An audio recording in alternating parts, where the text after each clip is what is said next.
The storm hit the Wyoming mountains like the fist of an angry god.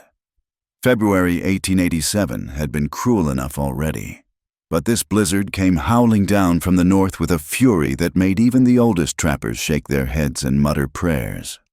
Anna Hartley pressed her face against the wind, ice crystals cutting into her exposed skin like tiny knives.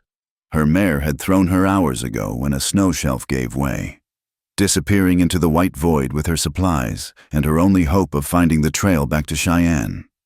Now she stumbled through knee-deep drifts, her woolen dress sodden and freezing against her legs, her thin coat doing nothing against the mountain's wrath.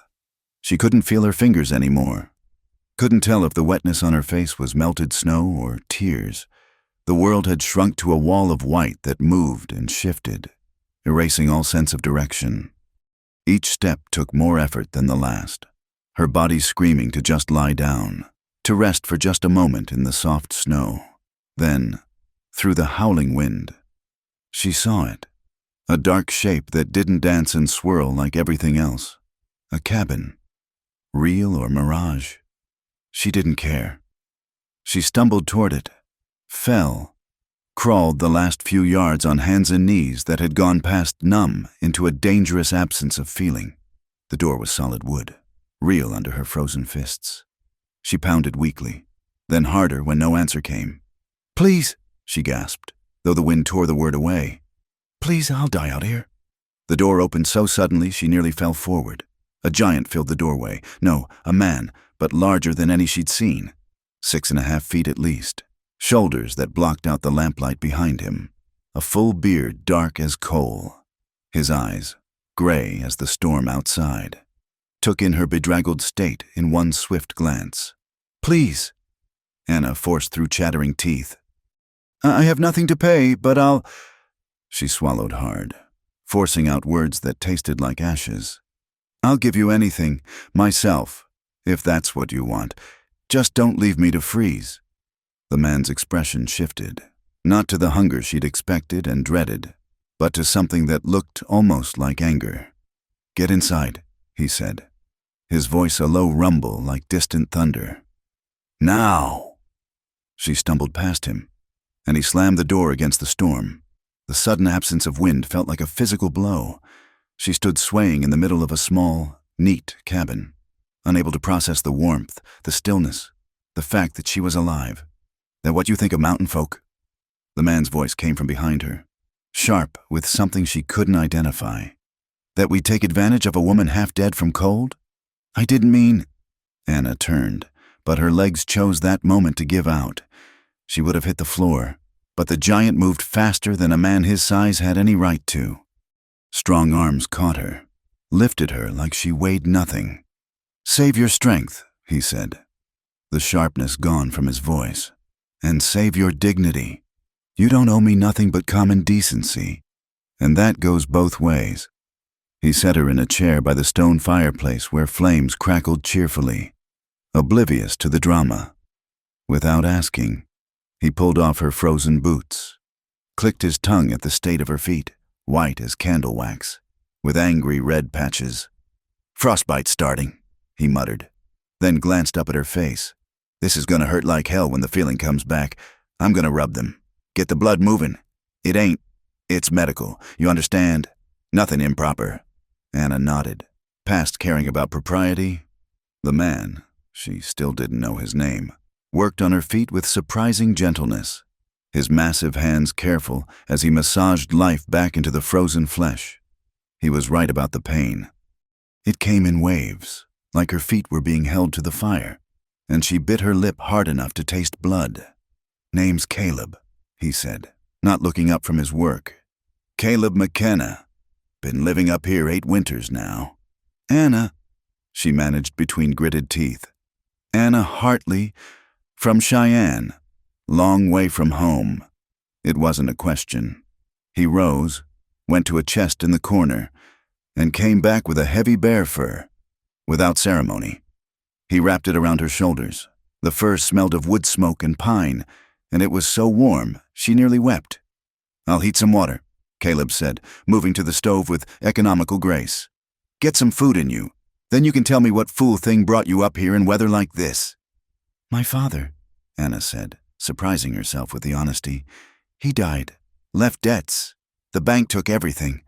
I was trying to get to my aunt in Oregon Territory, but the stage driver said the pass was closed. I thought I could find another way." Caleb snorted. "In February? Through these mountains?" He shook his head, stirring something in a pot that smelled like heaven. "City folk. No offense meant, but you nearly paid for that foolishness with your life." "I know." The warmth was seeping into her bones now, making her drowsy. "I'm sorry about what I said at the door. I just thought, I know what you thought." He ladled what turned out to be venison stew into a bowl, handed it to her with a chunk of cornbread. "Desperate people do desperate things, but you listen good. Miss Hartley, long as you're under my roof, you're a guest. Nothing more, nothing less. You'll sleep warm and safe, and come morning, we'll figure out what to do about getting you somewhere civilized. That clear?" Anna nodded, tears threatening again, not from pain this time, but from the simple kindness of it. She'd been prepared to sacrifice everything, and this stranger asked nothing but that she eat his stew and warm herself by his fire. The storm raged on outside, rattling the windows and sending drafts through the chinks in the logs. But inside, with the fire crackling and the stew warming her from within, Anna felt something she hadn't experienced since her father died. Safe. Caleb settled into a chair across from her, pulling out a knife and a piece of wood. He began whittling with practiced strokes, apparently content with the silence. Anna studied him over her bowl. Despite his intimidating size, there was something gentle about the way he held the knife, the careful precision of each cut. "Thank you," she said quietly. He glanced up, those storm-gray eyes unreadable. No need for thanks. Any decent man would do the same. But Anna had known plenty of men who called themselves decent, and she wasn't sure that was true. As the storm howled its fury outside, she pulled the bear fur tighter and let herself believe, just for tonight, that there were still good men in the world.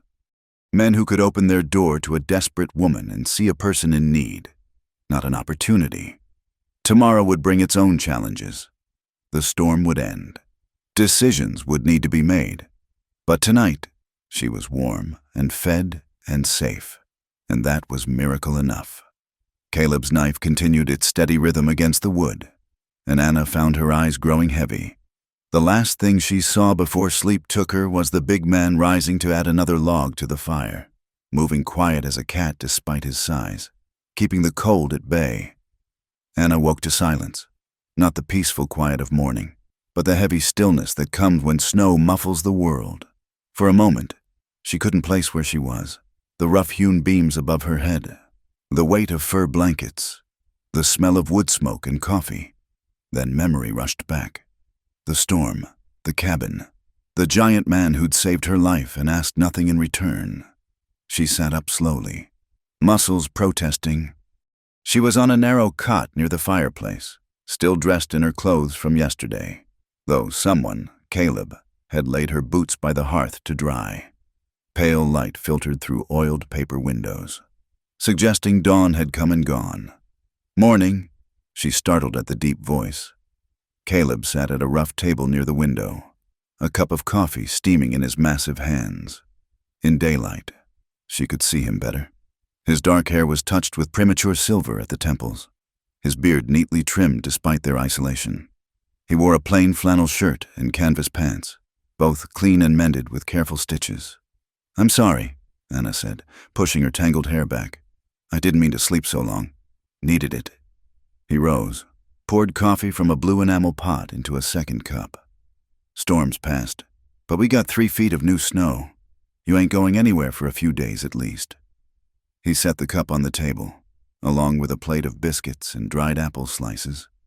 Anna stood carefully, testing her feet. They hurt, but it was the honest pain of healing, not the dangerous numbness of before. The cabin, she saw now, was larger than she'd thought. One main room that served as kitchen, dining, and living space, with a ladder leading to what must be a loft above. Everything was clean and orderly. From the split wood stacked precisely by the fireplace to the shelves of preserved goods along one wall, tools hung on pegs, each in its place. A rifle rested on brackets above the door. "This is nice," she said, meaning it. "Cozy." Caleb made a non-committal sound. "Keeps the weather out. Sit, eat." Anna sat, wrapping her hands around the hot cup. The coffee was strong enough to strip paint, but it was hot, and she was grateful. The biscuits were better than she expected, light and flaky despite being made by those enormous hands. "You live here alone?" she asked, then flushed. "I'm sorry, that's not my business. It's a fair question." Caleb returned to his seat, the chair creaking under his weight. "Been just me for 4 years now. I run a trap line in winter, pan for gold when the streams run high, take pelts down to Cheyenne twice a year for supplies. Sounds lonely." He shrugged. "Peaceful. After—" He stopped, took a sip of coffee. "Peaceful." Anna sensed a story there but didn't push. They ate in companionable silence. The only sounds the pop of the fire and the occasional groan of snow-laden trees outside. When she finished, she started to rise to clear her dishes, but Caleb waved her back. "You're a guest," he said firmly. "Rest. I got chores to tend." He pulled on a heavy coat and disappeared outside, leaving Anna alone with her thoughts. She wandered the cabin slowly, not snooping exactly, but trying to understand this man who'd shown her such unexpected kindness. The furniture was handmade but skillfully done, joints tight and surfaces smooth. A small shelf held a half-dozen books. The Bible, naturally, but also volumes of Shakespeare and poetry that surprised her. On the mantel sat a single daguerreotype in a tarnished frame, but she didn't feel right examining it closely. The door opened in a swirl of cold air, and Caleb stomped in with an armload of wood. Snow clung to his beard and shoulders, making him look like some winter spirit. "Need to keep the wood box full," he said, stacking the logs with practiced efficiency. "Never know when another storm might blow in." "Can I help?" Anna asked. "I'm feeling much better, and I don't want to be a burden." He straightened, studying her with those gray eyes. "You know how to tend a fire? Keep it banked at night so it don't die, but don't burn the place down." "No," she admitted. "In Cheyenne, we had coal stoves. The maid took care of them." "Maid?" His mouth quirked. Not quite a smile. "Well, out here, everybody's their own maid. Come on, then. If you're stuck here a few days, might as well learn something useful." He showed her how to arrange the logs for airflow, how to read the color of the coals, how to bank the fire with ashes to keep it smoldering through the night. His teaching style was patient and practical, demonstrating each step and then watching as she tried to replicate it. "Like this?" Anna adjusted a log with a poker, conscious of his presence behind her. "Almost here." He stepped closer, and she tensed instinctively. He stopped immediately. "May I?" The courtesy surprised her again. "Yes, of course." He reached around her to guide her hands on the poker, careful to maintain respectful distance. "See, you want to create a pocket here for the air to flow. Fire's like anything else, needs to breathe." His hands were warm even through the winter chill, calloused but gentle. He smelled of pine sap and snow, clean and wild. Anna found herself relaxing, letting him guide the movement until she understood the principle. "There," he said, stepping back. "You got it." She felt oddly proud of the simple accomplishment. "Thank you. I've never really thought about how fire works before. City folk rarely do. No shame in it. You know things I don't. I reckon just different kinds of knowing." They spent the rest of the morning on what Caleb called cabin learning. How to trim a lamp wick. How to test if the stove was the right temperature for baking. How to read the signs of weather in the behavior of the fire's draw. He was a good teacher, breaking each task into manageable steps, never making her feel foolish for not knowing. Lunch was simple, leftover stew and cornbread, but Anna found herself enjoying it more than many elaborate dinners she'd attended in Cheyenne. There was something satisfying about eating food that sustained real work, even if that work was just learning to survive. "Your feet hurting?" Caleb asked, noticing her shift in her chair. A little. They itch something fierce. Good sign. Means they're healing proper. He rose, went to a cabinet, and returned with a tin of salve. This'll help. My mother's recipe. Bear grease, beeswax, and herbs. He set the tin on the table between them, then sat back, clearly leaving it up to her. Anna appreciated the thoughtfulness. She'd met men who would have insisted on applying it themselves, turning medical care into an excuse for unwanted intimacy. She rubbed the salve on her feet, sighing at the immediate relief. Your mother taught you to make this? Among other things. She was a healer back in Tennessee before we came west. Said a man ought to know how to tend wounds in illness, not just cause them. Wise woman. She was. His voice carried old pain, old loss. Been gone 15 years now, but I still hear her voice sometimes, usually telling me I'm doing something wrong. Anna smiled at that. My father was the same. Very proper, very concerned with appearances. He would have been horrified to see me now, accepting charity from a stranger, learning to tend fires like common folk. Nothing common about surviving, Caleb said quietly. Takes a kind of strength that don't show up in society pages.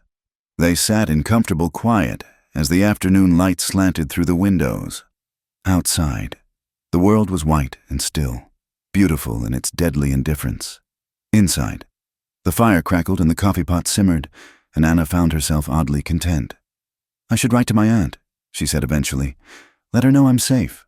When the snow clears, I'll take you down to Bridger's Post. Caleb finished. It's a day's ride when the trail's clear. They can get word to the telegraph office, arrange transport to Oregon Territory. The thought of leaving, of returning to the world of telegraphs and society rules and proper behavior, felt strangely distant. But Anna nodded, because what else was there to do? This was just a pause in her journey, a brief respite from the cold. It couldn't be anything more. Thank you, she said. For everything. I know I keep saying it, but... Then stop saying it. His tone was gruff, but not unkind. You'd do the same if our positions were reversed. Would she? Anna wanted to think so, but she wasn't sure. Her world had been one of careful social calculations, where kindness came with expectations and debts that compounded like interest. This simple, straightforward generosity was foreign to her, and all the more precious for it. The light was fading, painting the snow-covered peaks in shades of rose and gold. Caleb rose to light the lamps and start dinner, moving through the familiar tasks with unconscious grace. Anna watched him work, this big, quiet man who'd taken in a desperate stranger and treated her with more genuine respect than she'd received from many so-called gentlemen. Tomorrow she would think about the future, about debts and destinations and the proper order of things. Tonight, she would learn to bank a fire and eat simple food and pretend, just for a while, that this calm domesticity was her real life. Outside, the wind picked up, rattling the windows and reminding them both that winter wasn't done with the mountains yet. But inside, the fire burned steady and warm, a small circle of light against the darkness. The third morning dawned clear and brutally cold. Anna woke to find the windows etched with frost flowers, delicate as lace, beautiful as they were deadly. The fire had burned low in the night, and the cabin held a chill that made her burrow deeper into the fur blankets. Morning. Caleb was already up, feeding kindling to the dying embers. Fire nearly went out. Good lesson for today. I'll teach you proper banking. Anna sat up, embarrassed. I'm sorry. I should have checked it during the night. Not your job yet. Takes practice to wake when the cold creeps in. He had the fire blazing again with practiced efficiency. But since you're eager to learn, might as well start now. After a breakfast of flapjacks and preserved berries, Caleb announced it was time for real learning. He handed her one of his old coats. It hung on her like a tent, and a pair of work gloves that swallowed her hands. Fire inside's one thing, he said, leading her to a cleared area beside the cabin. But you need to know how to start one outside, in the wind, with wet wood if need be. Could save your life someday. The lesson began simply enough. He showed her how to find dry tinder even after a snow, scraping bark from the underside of fallen logs, locating the dead lower branches of pine trees that stayed dry beneath the canopy. His hands moved with the unconscious skill of years, creating a small pile of materials sorted by size. "Now you try," he said, stepping back. Anna knelt in the snow, immediately feeling the cold seep through her skirts.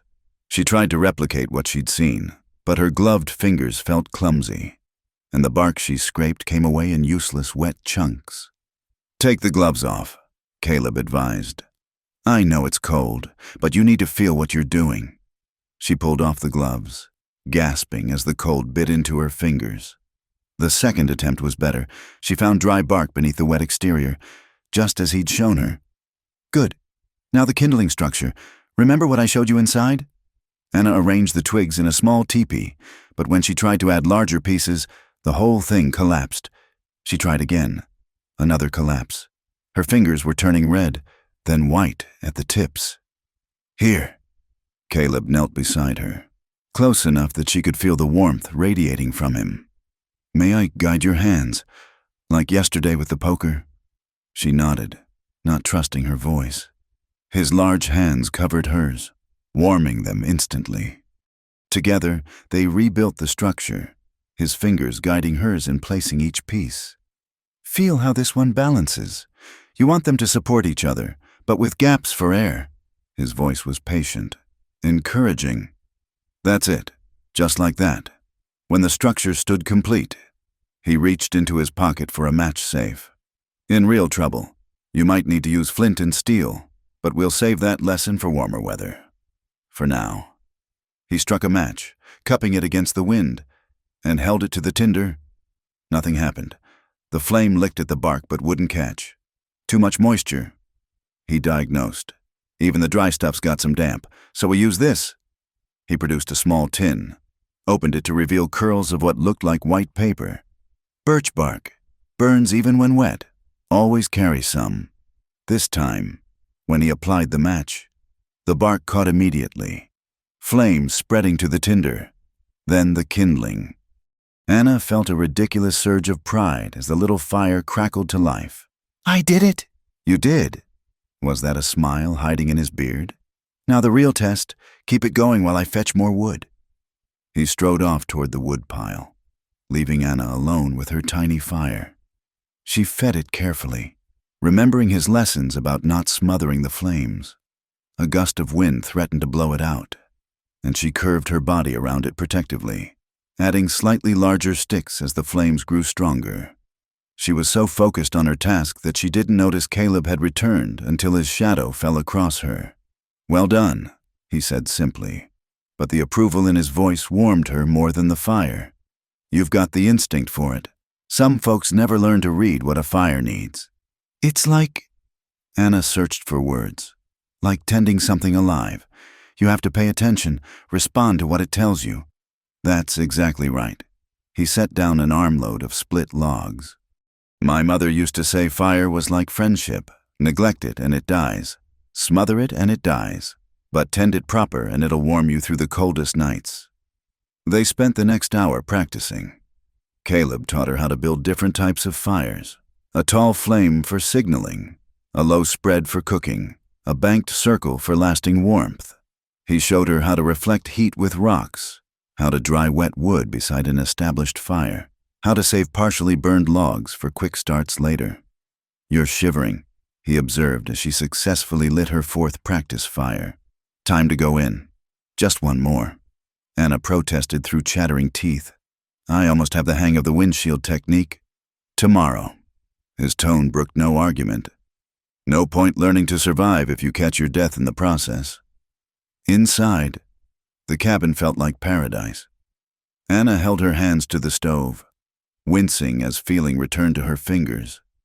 Caleb made coffee.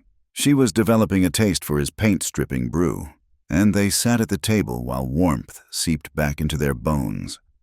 "Why are you teaching me all this?" Anna asked suddenly. I'm grateful. But you must have better things to do than show a city woman how to light fires." Caleb was quiet for a long moment, staring into his coffee cup. Maybe I do. Maybe I don't. But seems to me a person ought to know how to take care of themselves, man or woman, city or country. World's hard enough without going through it helpless. My father would say a lady shouldn't need such knowledge. That's what servants and husbands are for.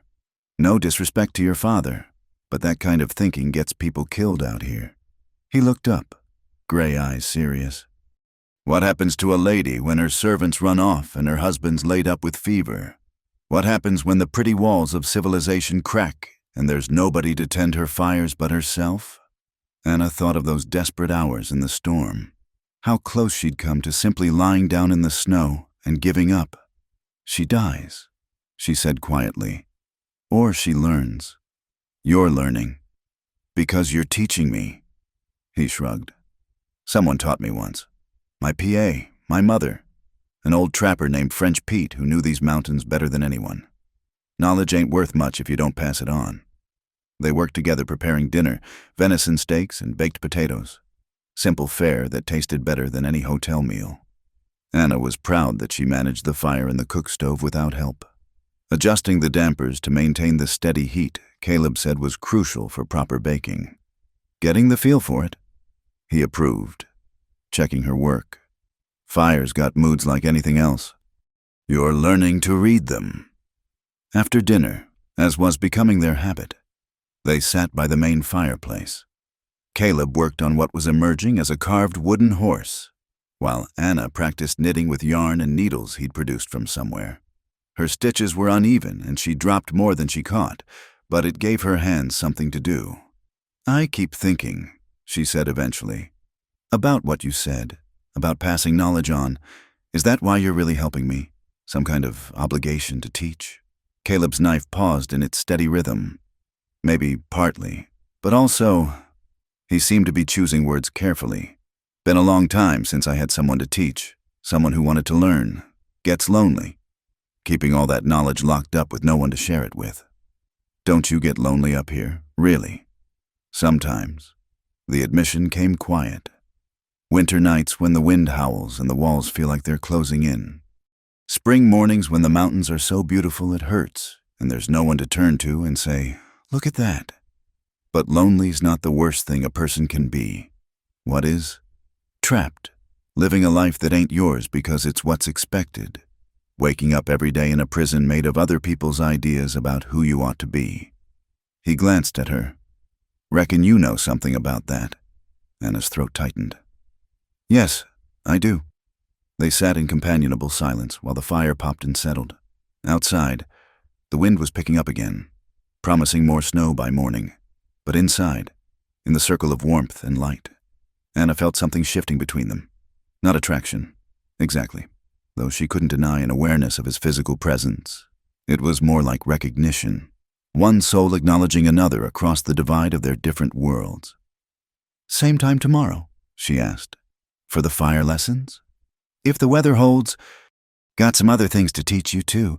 Basic knots, how to read weather signs, maybe some simple tracking if you're interested. I'm interested. She meant it. Each skill he taught her felt like a small key to independence, a tiny rebellion against a lifetime of being decorative and helpless. Good. He stood, banking the fire for the night with movements she was beginning to recognize and understand. Best get some sleep. Mountain mornings come early. Anna rose too, hesitating. Caleb, thank you, not just for saving my life, but for treating me like I'm capable of learning. He turned from the fire, his face half in shadow. You are capable. Don't let anyone tell you different, not even yourself. The words stayed with her as she settled onto her cot, pulling the fur blankets up to her chin. Through the walls, she could hear Caleb moving about, the familiar sounds of his nightly routine. She was learning those too. The way he always checked the door latch twice. The careful placement of his boots where he could find them in the dark. The soft murmur of what might be prayer before his footsteps climbed to the loft. Tomorrow she would build more fires, learn more skills, add more keys to her growing collection. But tonight, she held his words close. You are capable. Such a simple statement, but from this man who dealt in truths rather than flattery. It meant everything. The wind howled stronger now, and snow began to tick against the windows. Another storm coming, but Anna found herself unafraid. She knew how to bank a fire now, how to keep the warmth alive through the coldest night, and sometimes that knowledge made all the difference. The morning broke crisp and clear, the kind of winter day that made the snow sparkle like crushed diamonds. Anna had mastered the morning routine now, banking the fire properly at dawn, starting coffee while Caleb tended the animals, having breakfast ready when he stomped back inside, cheeks red from the cold. "Good day for fetching wood," he announced, brushing snow from his shoulders. "Storm took down some dead pine up the ridge. Thought you might come along, see how it's done." Anna's heart lifted. After 5 days in the cabin, she was eager to see more of Caleb's mountain world. "I'd like that."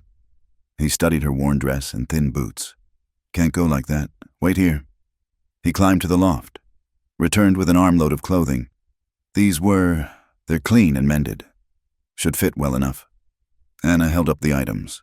Thick woolen trousers, a flannel shirt, a heavy coat that would actually keep out the cold. They were clearly women's clothes, well made and cared for. She didn't ask who they'd belonged to. The shadow that crossed Caleb's face told her enough. "Thank you," she said simply. "I'll take good care of them." When she emerged from behind the blanket she'd strung for privacy, Caleb nodded approval. "Better. Can actually move in those, and they'll keep you warm. Boots are by the door. Might need extra socks." The boots were a little large, but sturdy. So different from her ruined city shoes. Anna tucked her trousers into them the way she'd seen Caleb do, feeling oddly liberated by the practical clothing. No corset, no layers of petticoats. Just warm, sensible garments that let her breathe and move. They set out into the brilliant morning, Caleb leading the way with a rope coiled over his shoulder and an axe at his belt. Anna followed in his footsteps, literally, as he broke trail through the knee-deep snow. The world was hushed, their breathing and the crunch of snow the only sounds. "See that?" Caleb pointed to marks in the snow. "Elk passed through this morning, big bull by the size of the tracks. Heading down to the valley where the wind's blown some grass clear." He showed her other signs as they climbed, where a pine marten had bounded between trees, the delicate tracery of bird feet around a berry bush, the larger pads of a mountain cat that made him frown and scan the ridge line. "Cat won't bother us in daylight," he said. But Anna noticed he kept her closer after that. The dead pine was massive, brought down by wind and the weight of snow on its branches. It lay at an angle on the slope, a natural bounty of firewood if they could manage it safely. "First rule," Caleb said, surveying the scene. "Never trust a fallen tree. Might look stable, but snow's treacherous. Weight shifts, whole thing can roll. Take you with it." He showed her how to approach carefully, testing each step. They worked together to clear snow from around the trunk, exposing the good wood beneath. Caleb notched the tree with practiced swings of his axe, explaining each cut. "Want to section it into manageable pieces. Too big and we can't move them. Too small and we're making extra work." He paused, wiped sweat from his brow despite the cold. "Here, you try." Anna took the axe, surprised by its weight. Her first swing barely marked the bark.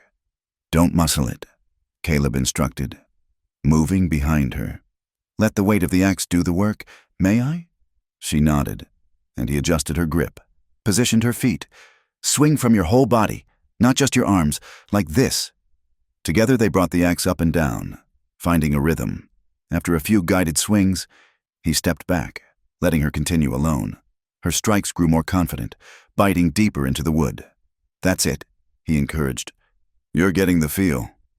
They worked in companionable rhythm, Caleb doing the heavy cutting while Anna cleared branches and stacked the smaller pieces. The sun climbed higher, warming them despite the altitude. Anna found herself enjoying the physical work, the simple satisfaction of visible progress. "Water break," Caleb called, producing a canteen from his pack. They sat on a cleared log, passing the water between them. Below, the valley spread out in pristine white, the cabin a tiny dark square amid the vastness. Anna could see for miles, ridge after ridge of mountains fading into blue distance. "It's beautiful," she breathed. "That it is." Caleb's voice held quiet pride. "Some days I can't believe I get to live here. Other days," he shrugged. "Mountains don't care if you think they're beautiful. They'll kill you just as quick. But you stay. I stay." He took another drink. Seemed to be weighing words.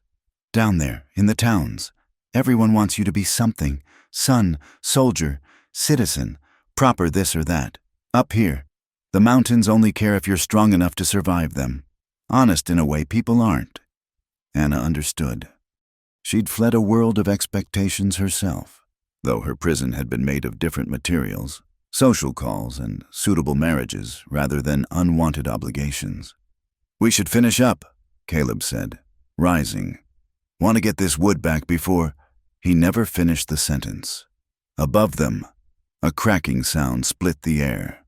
Anna looked up to see a shelf of snow breaking loose from the ridge, a white wall sliding toward them with terrifying speed. "Move!" Caleb roared, but Anna stood frozen, mesmerized by the approaching avalanche. Then his arm was around her waist, lifting her bodily, carrying her sideways across the slope.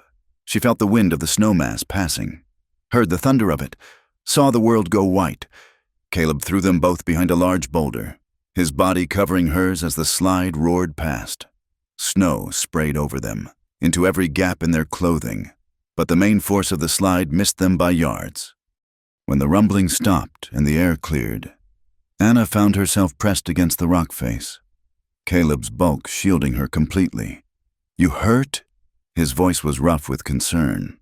"No, Anna realized she was shaking. "I couldn't move. I just stood there like a fool." Natural reaction. Seen grown men do the same. He pulled back slightly, checking her over with worried eyes. "Sure you're all right?" "Yes, thanks to you." She became aware of how close they were, his arms still braced on either side of her. "You saved my life. Again. Just keeping you alive long enough to learn better sense." But his attempt at lightness fell flat. His face was pale beneath the weathered tan, and she realized how frightened he'd been. "Caleb!" "Come on." He stepped back abruptly. "All business again. Need to check the damage, make sure the slope's stable."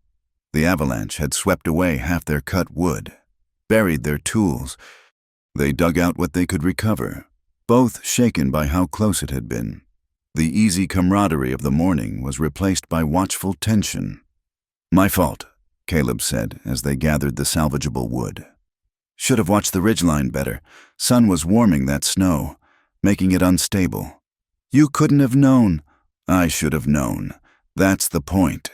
His voice was harsh with self-recrimination. "What good's all my teaching if I nearly get you killed showing off?"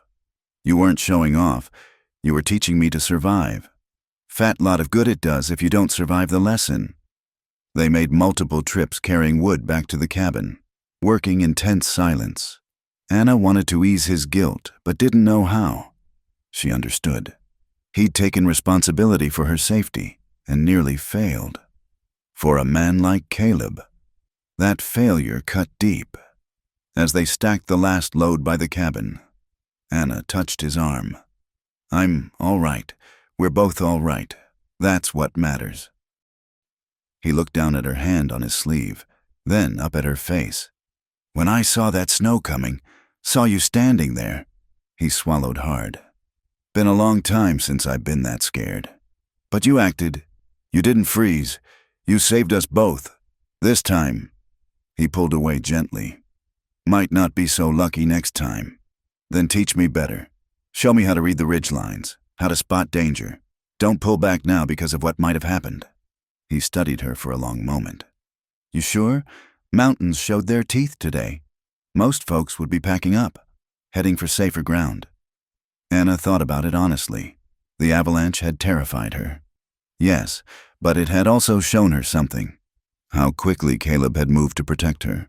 How his first thought had been her safety, not his own. In that split second of crisis, he'd revealed more than days of careful courtesy. "I'm sure," she said. "I've spent my whole life in safe places, and they nearly killed me in their own way. At least here, the dangers are honest ones, Something shifted in his expression. Surprise, maybe, or respect. All right then. We'll add avalanche signs to tomorrow's lessons. But for now, let's get inside. We've both had enough excitement for one day. That evening, as they sat by the fire, Anna noticed Caleb watching her more often, his expression thoughtful. The near disaster had changed something between them, stripped away a layer of polite distance. They'd faced death together and survived. That created a bond different from mere gratitude or growing friendship. I've been thinking, Anna said, setting aside her knitting, about what you said. The mountains being honest. People aren't often honest, are they? We dress up our words, hide our meanings, pretend things we don't feel. Some do. Caleb's knife never paused in its careful work. Found it's easier to say what you mean what you say. Saves trouble in the long run. Then, I'll be honest, I was terrified today. But I was more terrified that you'd blame yourself. Pull away. Stop teaching me. I've come to value our time together. The lessons, yes, but also... She faltered, suddenly unsure. Also? Also the company, yours. I know I'm a burden, an unexpected guest disrupting your peaceful life, but you're not a burden. His voice was firm. Haven't been since that first night. A surprise, maybe, but not all surprises are unwelcome. They sat with that admission between them, the fire crackling softly. Outside, new snow began to fall, gentle this time, without the wind's fury. Anna picked up her knitting again. Caleb returned to his carving, but the silence felt different now, warmer, charged with possibility. Tomorrow would bring new lessons, new challenges. The mountains would test them again. She had no doubt. But tonight, safe in the cabin's warmth, Anna felt something she hadn't experienced in years, not just protected, but valued. Not for her looks or her father's money or her social standing, but for her courage in facing what scared her determination to learn and grow. It was, she thought, a foundation as solid as any mountain, and like the mountains, it might just be strong enough to build a life on. A week had passed since the avalanche, and Anna had thrown herself into learning with renewed determination. She could now read weather in the color of the sky, the feel of the wind, the way smoke rose from the chimney. But tonight, as she helped to prepare dinner, she noticed Caleb seemed distant, his responses shorter than usual. After they'd eaten in near silence, she couldn't stand it anymore. Have I done something wrong? No. He pushed his plate away, ran a hand through his hair. Just remembering. Bad memories?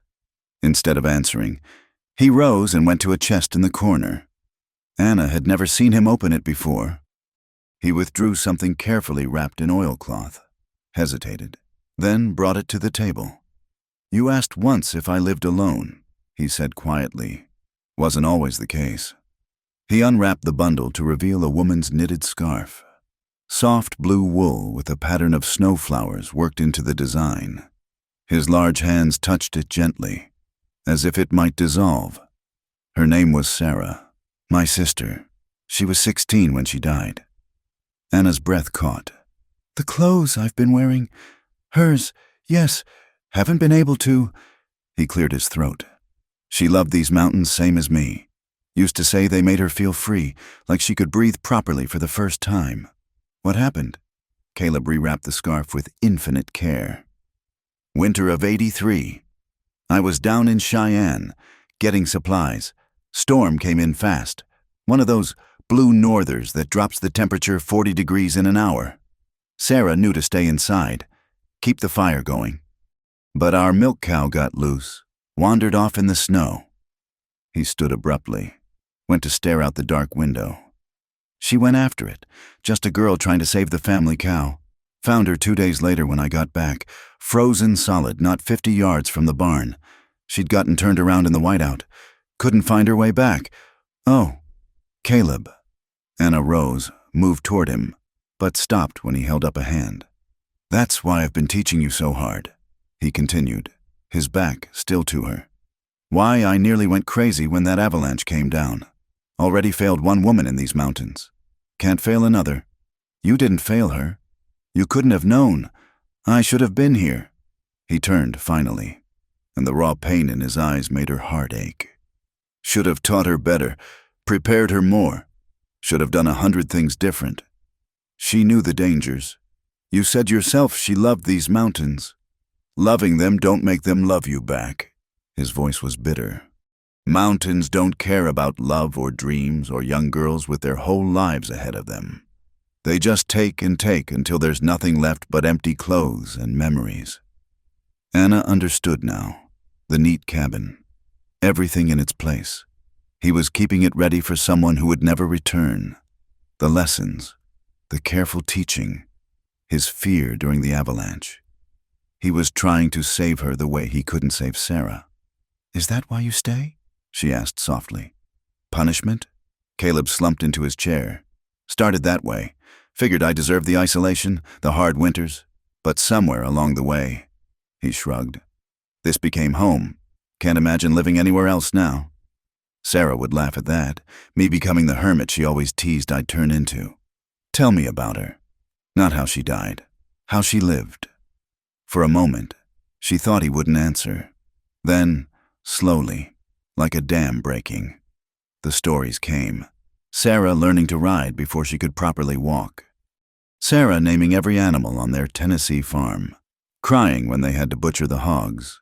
Sarah insisting on coming west with him after their parents died, declaring she'd rather die free than live caged. She would have liked you, Caleb said eventually. Would have pestered you with questions about city life, fashion, all the things she'd never see, but she would have admired your courage too. Heading out alone the way you did. I wasn't brave, I was desperate. Sometimes they're the same thing. They sat quietly as the fire burned low. Anna felt the weight of Sarah's presence in the cabin, not ghostly, but woven into every carefully mended item, every precisely placed tool. This wasn't just Caleb's refuge. It was a shrine to a sister who'd died too young. Thank you for telling me, Anna said finally, for trusting me with her memory. Figured you had a right to know whose clothes you're wearing, whose bed you're sleeping in. He rubbed his face tiredly. Also figured you should understand why I push so hard with the lessons. It ain't that I think you're weak. It's that I know how strong these mountains are. I understand, and I'm grateful, more than you know. She hesitated, then added, But Caleb, you can't save Sarah by saving me. You know that, don't you? Maybe not, but I can make sure you don't end up another ghost in these hills. Over the next days, something shifted between them.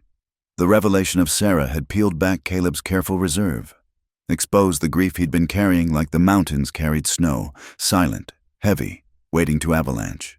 But instead of driving them apart, it drew them closer. Anna found herself sharing her own losses. Her mother's death when she was 12, her father's slow decline into debt and despair, the friends who'd vanished when the money ran out. She told him about the suitor who'd courted her for her dowry, then publicly humiliated her when he learned there was none. People show their true colors when times get hard. Caleb observed, Sorry you had to learn that, young. I'm not. Better to know who people really are than live with pretty lies. They were preparing for bed one evening when Anna made a decision. She took the blue scarf from where Caleb had left it on the mantel, held it out to him. What are you doing? It's beautiful work. Sarah was talented. She ran her fingers over the snowflower pattern. Would you teach me this stitch? I'd like to make something to honor her memory. Caleb's jaw worked silently.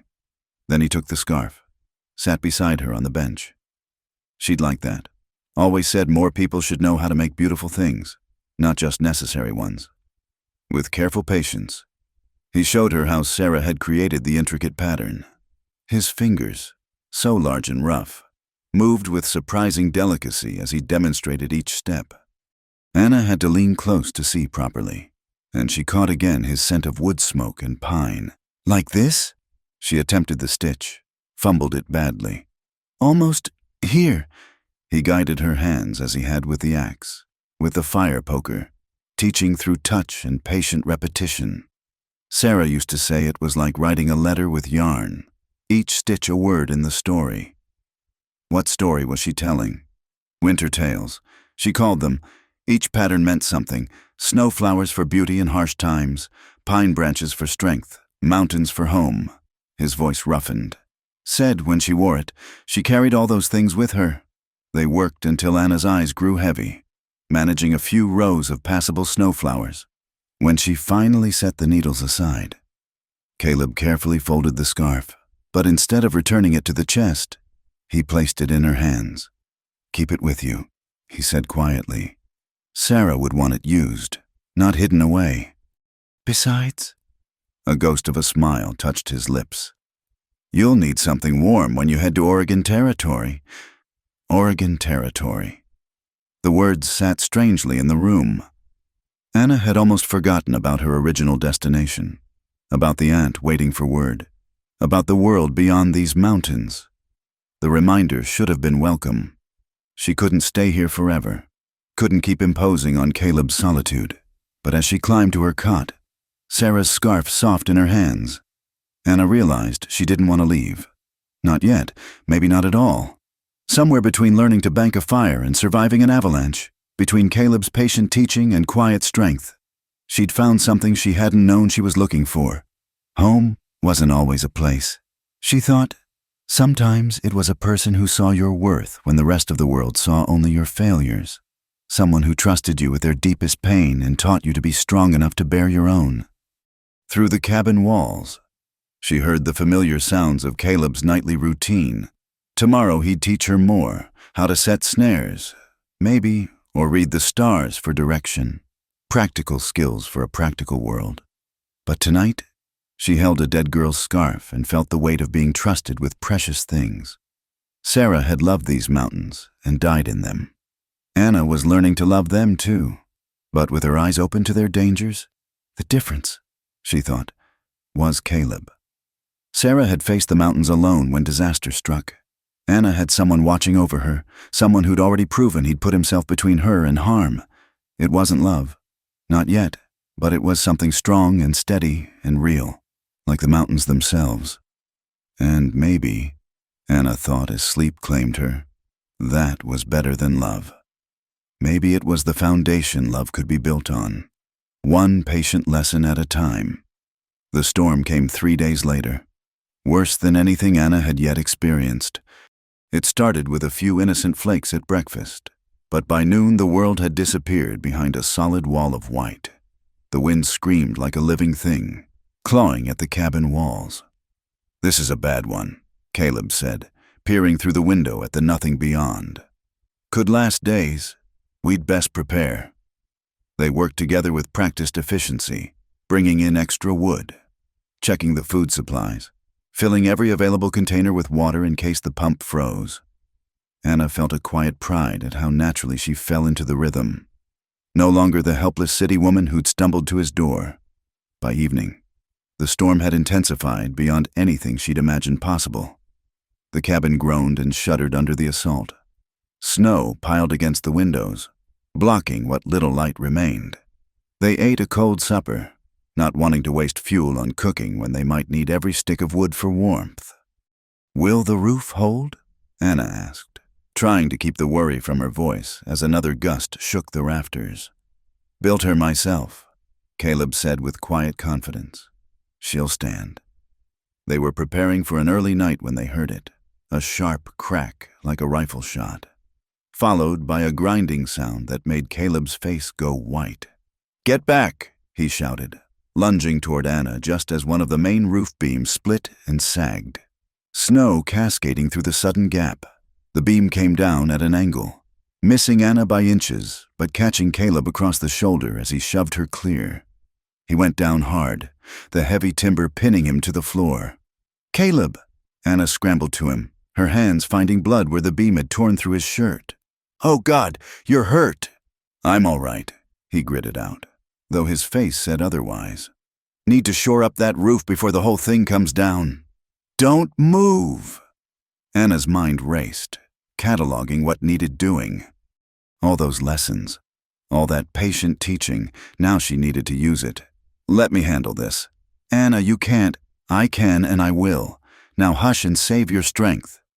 She grabbed the lamp, assessing the damage. The beam had cracked but not broken completely, creating a gap where the snow poured in like flour from a sack. If she could brace it somehow, support the weight. Working with desperate efficiency, she dragged the heavy table beneath the sagging beam. Not tall enough.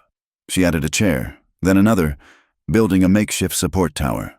The wind howled through the gap, driving snow into her face, but she kept working. The toolbox. Caleb called weakly, "Get the hammer and those long nails."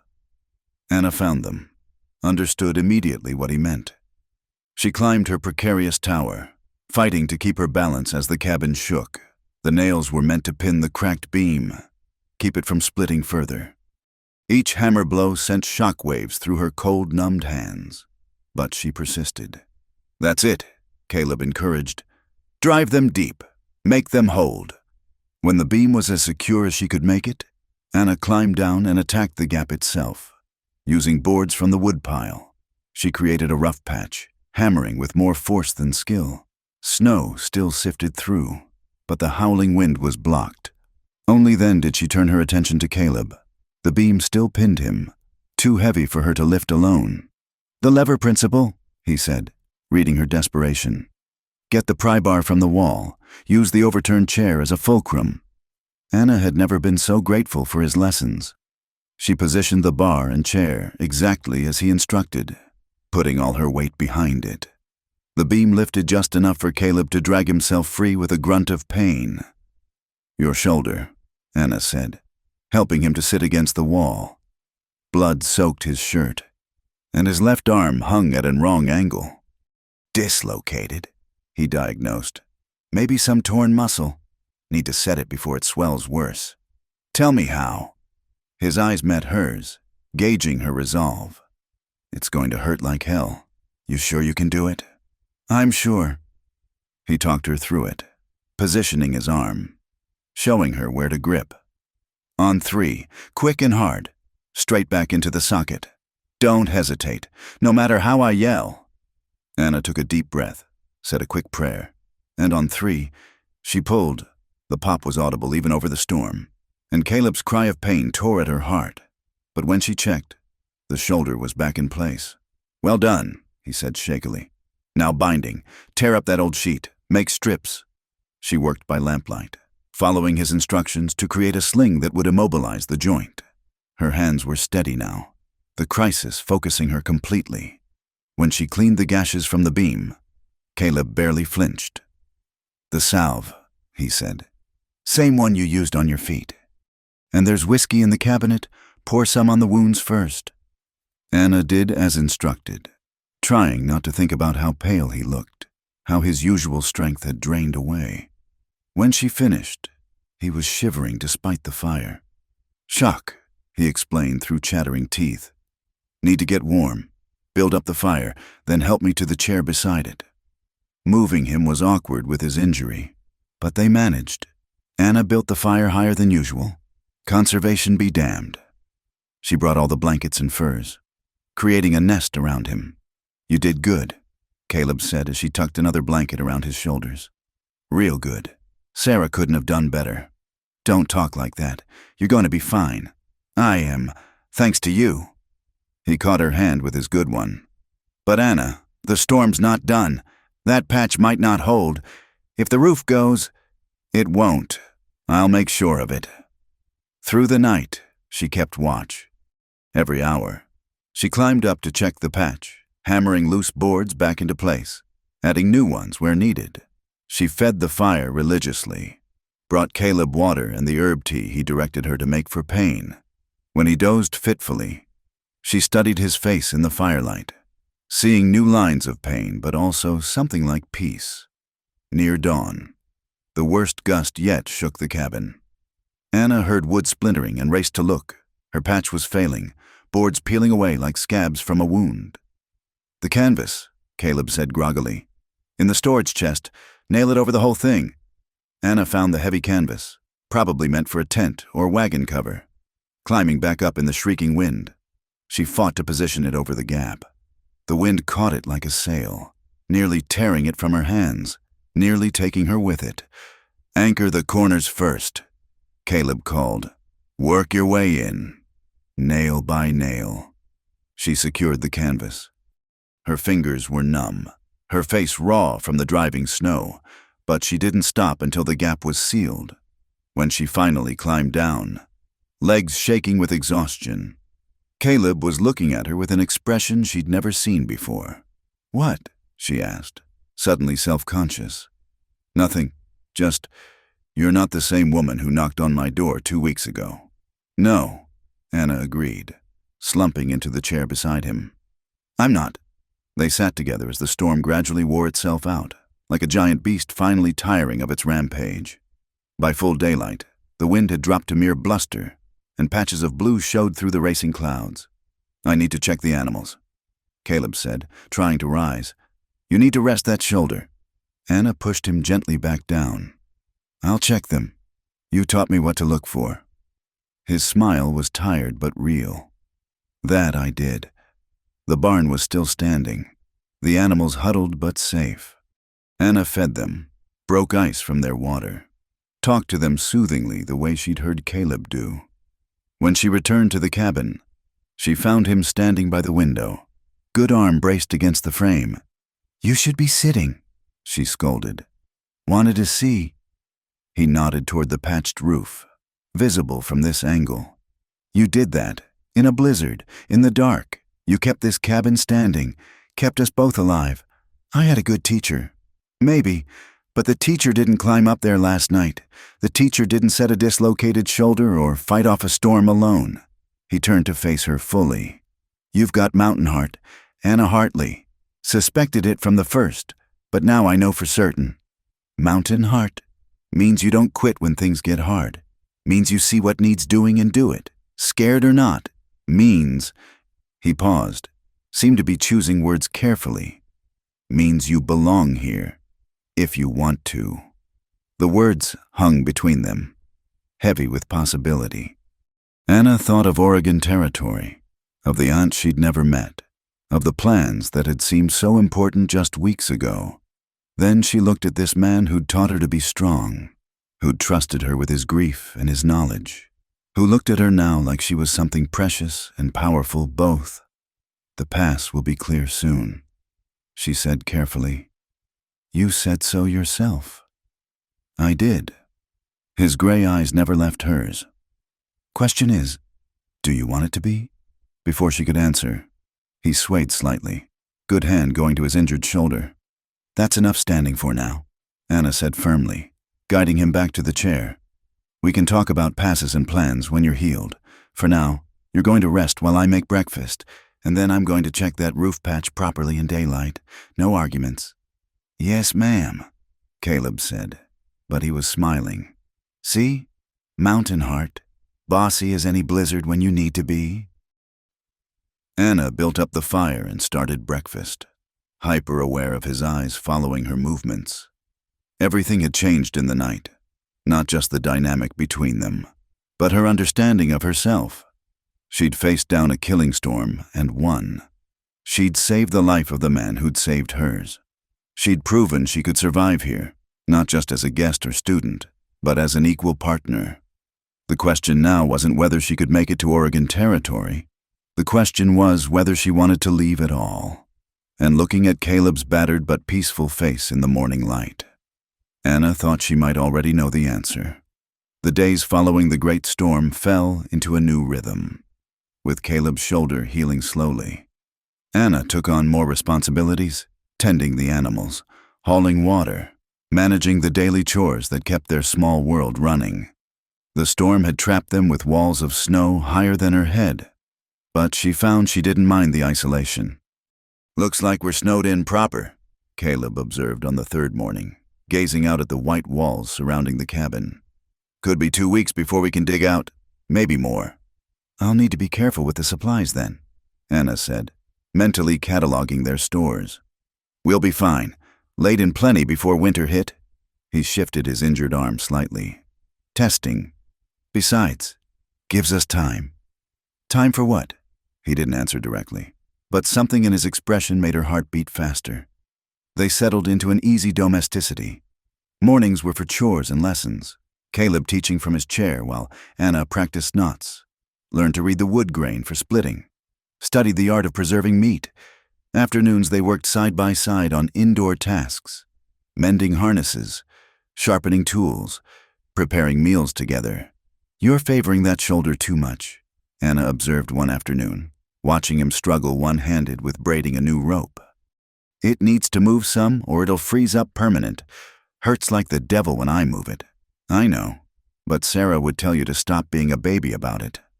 The mention of his sister made him look up sharply. Then his face softened. "She would at that. Used to say I was the worst patient in Tennessee." "Then prove her wrong. Here, let me help you work it gentle-like." She'd gotten comfortable touching him these past days, checking his wounds, helping him with his sling, supporting him when he insisted on walking despite her protests. But this was different. She sat beside him on the bench, carefully manipulating his arm through small movements while he breathed through the pain. "That's enough," she said when sweat beaded his forehead. "We'll do more tomorrow." "You'd make a good nurse." "I had a good patient, mostly." They smiled at each other, and the moment stretched warm between them.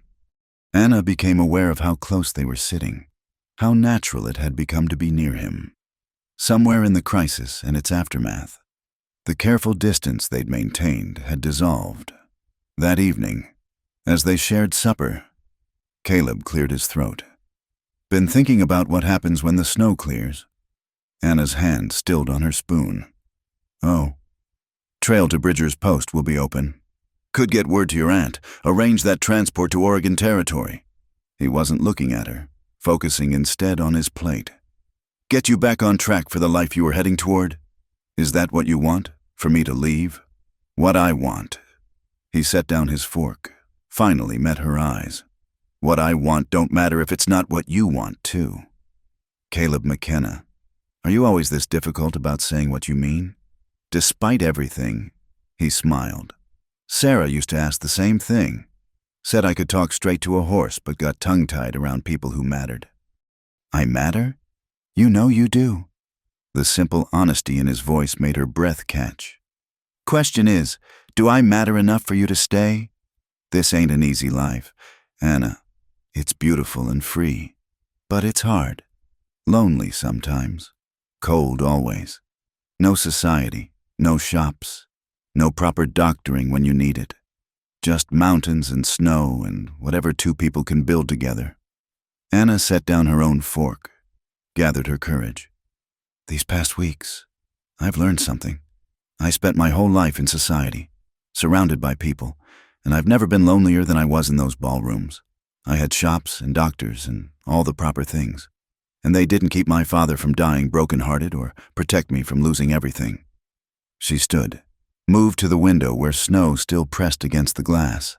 "Out here, I've found something I didn't know I was looking for. Not just survival skills or mountain knowledge. I found out who I am when everything else is stripped away.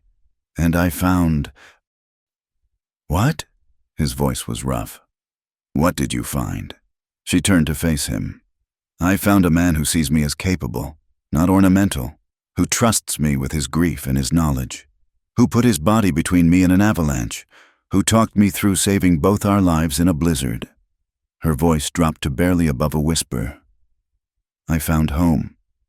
Caleb rose carefully, crossed to her. With his good hand, he touched her face, thumb brushing her cheekbone with infinite gentleness. "Anna, I don't want to go to Oregon Territory," she said in a rush. "I don't want to leave when the snow clears. I want to stay here, learn more, build something real, with you, if you'll have me." "If I'll have you," he laughed, short and wondering. "Woman, I've been trying to figure out how to ask you to stay since the night you fixed my shoulder. Maybe before that, if I'm honest. Just didn't know how to say it without sounding like I was taking advantage. You could never take advantage. You're too good for that. I'm not good. I'm selfish. I want you here. Want to wake up knowing you're safe under my roof. Want to teach you everything these mountains have to offer. Want." He stopped, jaw working. "Say it," Anna encouraged. "Remember, it's easier to say what you mean. I want to court you proper, or as proper as a man can when you're already living in his cabin." Color rose in his cheeks above his beard. "Want to earn the right to kiss you, to call you mine. Want to build a life that's ours, not just mine with you visiting." Anna's heart was thundering now. "And if I said you'd already earned that right? If I said I can't imagine belonging anywhere but here, with you?" Instead of answering with words, Caleb leaned down slowly, giving her time to pull away. When she didn't, he kissed her, soft and careful, mindful of their situation, but with a promise of deeper feelings held in check. When they parted, Anna was breathless. Was that proper courting? "Not hardly," he admitted. "But I figured after you saved my life, some rules could bend a little." They spent the evening planning, not grand dreams but practical things. How to expand the cabin come spring, where to put in a bigger garden, what supplies they'd need from town. Anna would write to her aunt, explaining her change in plans. Caleb would teach her to hunt, to track, to read the mountains in all their moods. "We'll go slow," Caleb promised as they sat by the fire later. "Do this right. Come spring. If you still want this life, we'll speak to the circuit preacher when he comes through. And for now, we survive the winter, together." The wind picked up outside, rattling the patched roof. But inside, warmed by fire and newfound certainty, Anna felt no fear. She'd learned the mountains could be cruel, but she'd also learned she was strong enough to face them. More importantly, she'd learned she didn't have to face them alone. "Read to me?" Caleb asked, indicating the Shakespeare on the shelf. "Sarah used to read aloud in the evenings. Haven't heard it since." Anna fetched the book, settled into her chair. As she read, the sonnet seemed appropriate. She was aware of Caleb watching her, his expression soft in the firelight. This wasn't the life she'd planned, wasn't the rescue she'd imagined that desperate night at his door. It was better. It was chosen. When she finished reading, they prepared for bed with the same careful propriety they'd maintained throughout her stay. But now it felt different. Not distant, but respectful. Not careful, but caring. They were building something together, and that required patience alongside passion. "Good night, Anna," Caleb said from the loft ladder. "Good night." She paused, then added with a smile, "Sleep well, my mountain man." His laugh was warm in the darkness. "My mountain woman." Has a nice sound to it. It did, Anna thought as she settled into her cot. It sounded like home, like future, like all the adventures yet to come. Outside, the snow continued to fall, sealing them in their small world for days yet. But Anna no longer counted the time as trapped. Each day was a gift, a chance to learn and grow and fall deeper in love with both the man and the life they were building. The mountains had tested her with cold and storm and avalanche. They'd stripped away everything she'd thought she was, revealed strength she hadn't known she possessed, and in return, they'd given her Caleb, teacher, protector, partner. It was, she thought, more than a fair trade. Tomorrow would bring new challenges, new lessons, new moments of quiet intimacy as they navigated this shift from necessity to choice. But tonight, listening to the wind sing through the peaks and Caleb's footsteps settling overhead, Anna Hartley knew she was exactly where she belonged. Not lost in a storm, but found, not rescued, but home. Spring came slowly to the mountains, fighting winter for every inch of ground. The snow began its reluctant retreat in early April, revealing the earth beneath like a secret long kept. Anna stood in the doorway of the cabin, breathing in air that no longer hurt her lungs, watching the sun paint the peaks gold. "Beautiful morning," Caleb said behind her, his hands settling gently on her shoulders. His left arm had healed well, though he still favored it on cold mornings. "The most beautiful." She leaned back against his solid warmth. "Listen, you can hear the stream starting to run." They'd grown comfortable with such casual touches over the weeks of their courtship.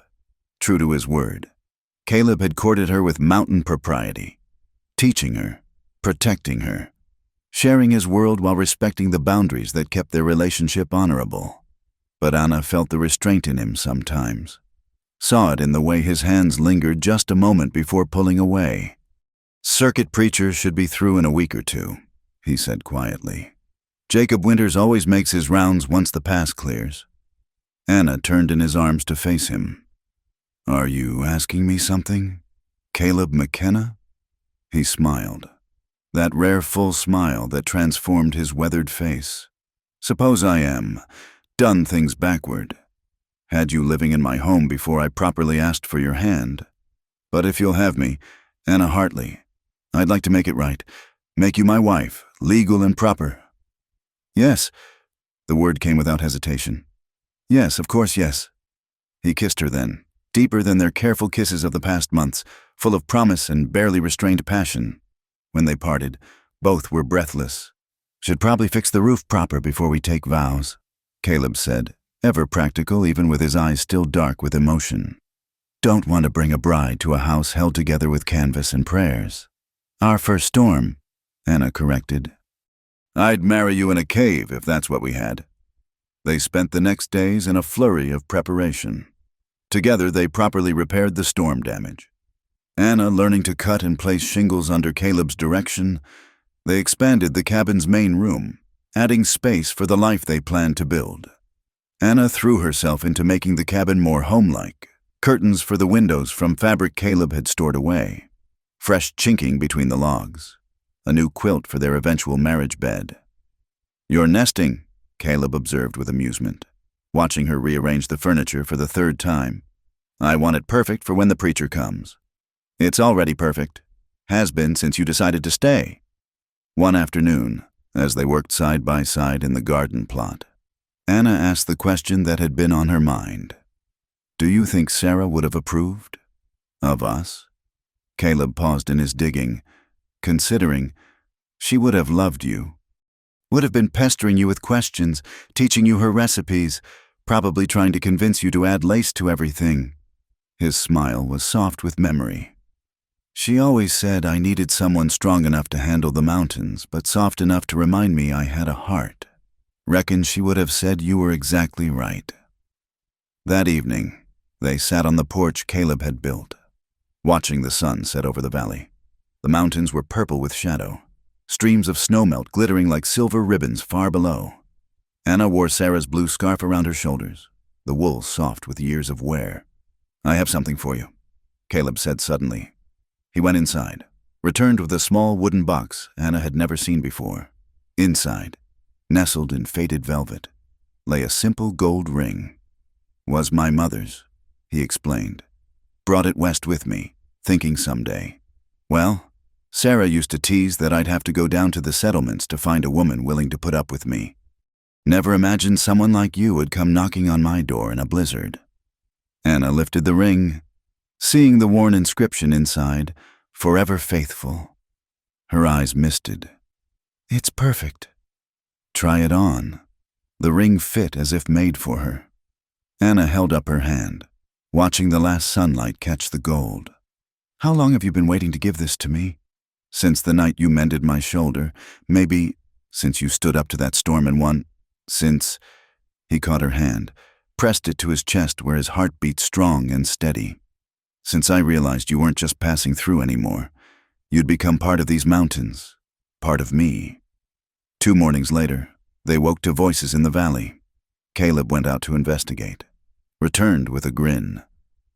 "Preacher's here. Jacob's setting up camp by the stream. Says he'll be ready whenever we are."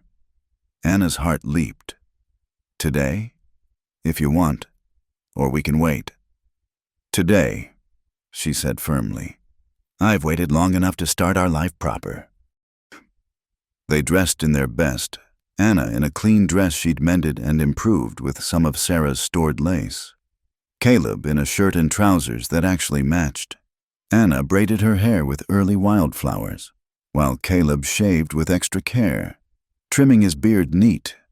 Jacob Winters was a small, weathered man with kind eyes and a booming voice that belied his stature. He greeted them warmly, unsurprised by their request.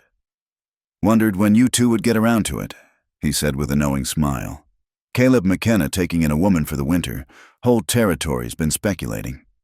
The ceremony was simple, held in the meadow with the mountains as witness.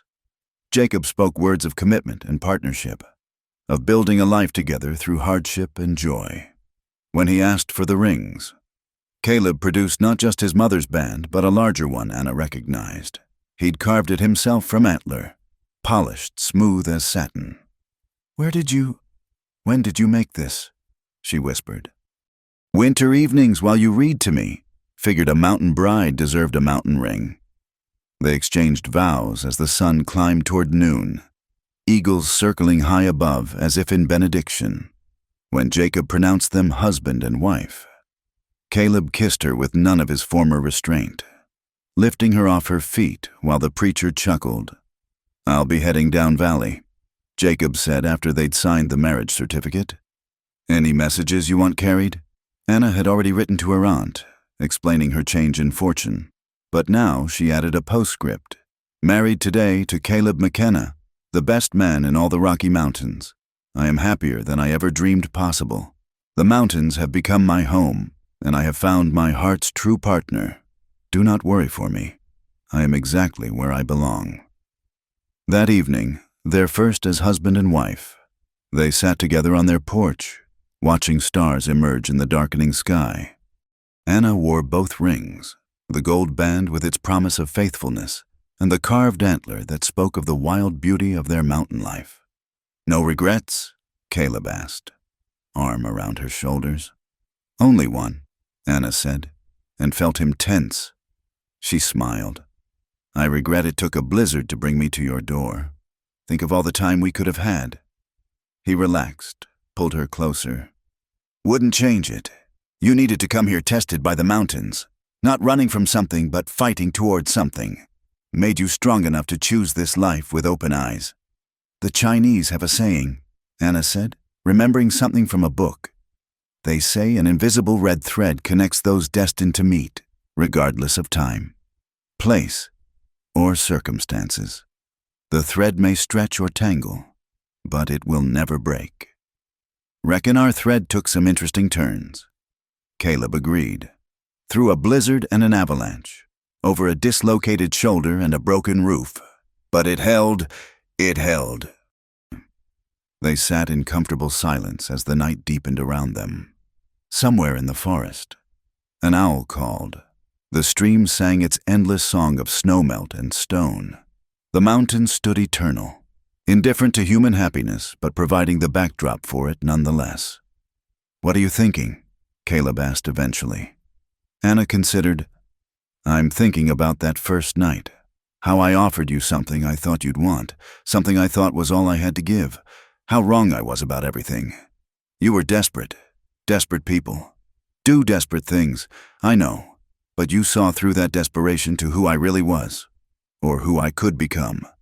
She turned to face him fully. "You didn't save my life that night, Caleb. You gave me the chance to save my own, to become someone worth saving." "You were always worth saving," he said firmly. "Just took some time for you to see it." The temperature was dropping, winter's ghost still haunting the spring nights. But neither moved to go inside just yet. This moment, the first of their married life, poised between their past and future, deserved to be savored. "What now?" Anna asked. "What does tomorrow look like, now that we're properly wed?" Caleb smiled in the darkness. "Same as today. Mostly. Chores to do, animals to tend, garden to plant, but we'll do it together, as husband and wife. Build something lasting in these mountains. Maybe add rooms to the cabin over time. Maybe—" He paused, suddenly shy. "Maybe children?" Anna finished softly. "Sarah's nieces and nephews? Running wild and free? Would you want that?" "I want everything with you," she said simply. "Whatever the mountains give us. Whatever we can build together. Yes, I want children to teach as you've taught me. I want seasons turning and storms weathered and quiet, evenings by the fire. I want the life we've started here to grow deep roots." "Then that's what we'll have," Caleb promised, sealing it with a kiss.